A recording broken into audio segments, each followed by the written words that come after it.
I love the character of Bianca, and you know, she performed music in the first film, but in this film, I think Bianca's like such a rising star, and I feel like some of those musical moments are some of the biggest moments of the film, in my opinion. Thank you. So, how do you think the character evolved from the first film to this film?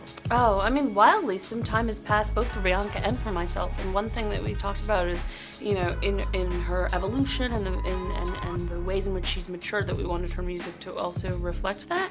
The first time around, I felt so lucky that I got to really write that music and sit in the studio with Ludwig, our incredible composer, and the artist that produced all my music. And this time around, we really wanted to see about her maybe having a more of a pop sensibility, that she's evolved from this indie artist that's happy to make, you know, music in her living room and have her small gigs in Philly, to being an artist that really wants to make a splash in a big way. And so we had some folks come in and we enlisted their help to make her sound bigger. So James Fauntleroy was one that worked on that incredible song, I Would Go to War, that I think is a big sort of theatrical moment in the movie. Bibi Borelli came in, we wrote a song together. She's an incredible indie musician who does her own work, but also writes for Rihanna and folks like that. So it was just, yeah, so much fun. That to me, I like to find something that's challenging, that scares me, and certainly the musical aspect of playing the character is something that does that for me, and also is just an access point, a way in. You know, at heart, Creed is a boxing film, but I also think that it's also a powerful Black love story. Yeah. What's your favorite Black love film of all time? Oof. I mean, Love and Basketball. It's always a classic. Love Jones. Poetic Justice. All the hits. Baby, like all the big ones. What are some of yours?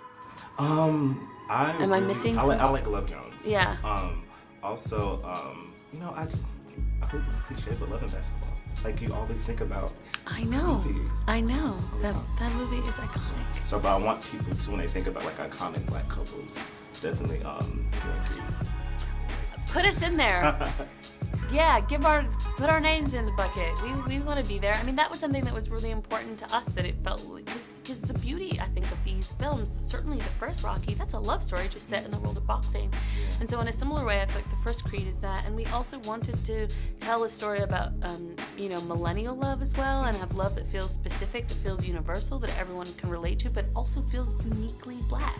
Like, an expression of his love is taking out her hair, and so many Black women came up to me like, oh my goodness, like, that's the kind of love I want, or that reminded me of me and my boo, and that feels so good, because I think it's really powerful to get to go into a cinema and see your experience reflected.